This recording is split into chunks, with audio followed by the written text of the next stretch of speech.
We started off at the Central Experimental Farm. It's less than 4 kilometers from Parliament Hill. It's a natural historic site of Canada. It still has some experiments done to improve agriculture and crops, but now it mainly serves as a park and education site. And here is the Canadian Prime Meridian.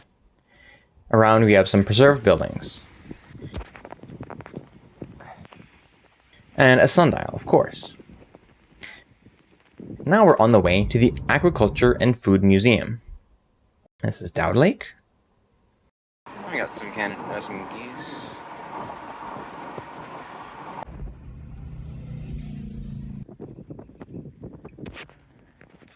This is a machine used to hold cows for medical treatment. Of course, we have goats,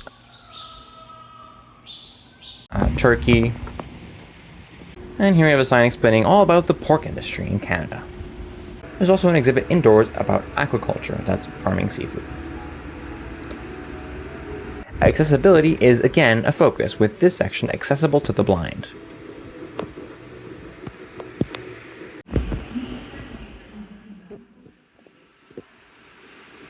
Here we have a section on Atlantic salmon. There's machinery involved in milk production. Here, they're talking about how technology is involved in rearing cattle. They also have an exhibit on different food cultures.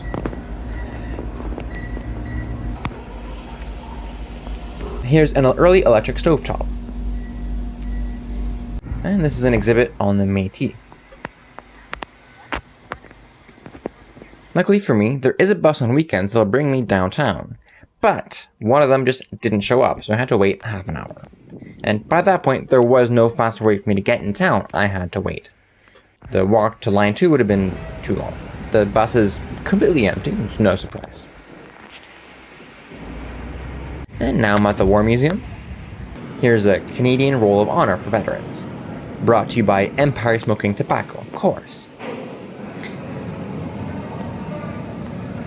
Here we have a radio receiver that was converted and sold to civilians. Of course, once vets came back home, there was a big transition back to civilian life. And here we have some pamphlets and documents about that. Welcome to your new home in the suburbs. And we have an exhibit on the Cold War.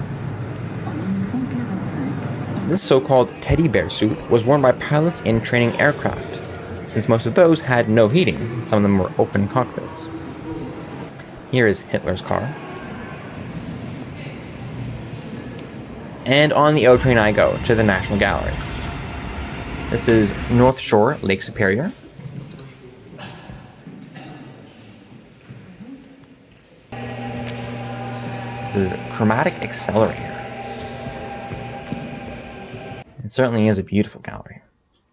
This is Voice of Fire. It was made for Expo 67 in Montreal, where it hung in the United States Pavilion. In 1990, they bought it for nearly $1.76 million. It created a national controversy about spending taxpayer dollars. According to some sources, it's worth over $40 million today. And here we have Returning to the Trenches in 1914. This depicts the great machine that is modern war. The futurists saw war as a way of liberating the world from a dying past. After serving in the Red Cross at the front, this artist broke from the futurist movement. Sappers at Work, a Canadian tunneling company. Sappers were those who dug the tunnels or saps that helped advance on enemy lines. Yeah, we passed by it on the way. Here we have the American Embassy. This is downtown. It's the Tomb of the Unknown Soldier.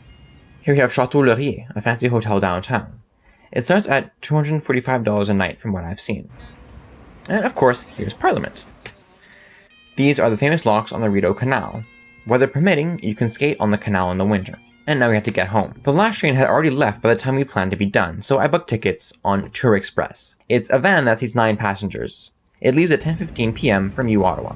We got there a bit early, so naturally we explored a bit of the university campus. And that's all for my trip to Ottawa. See you next week for another video.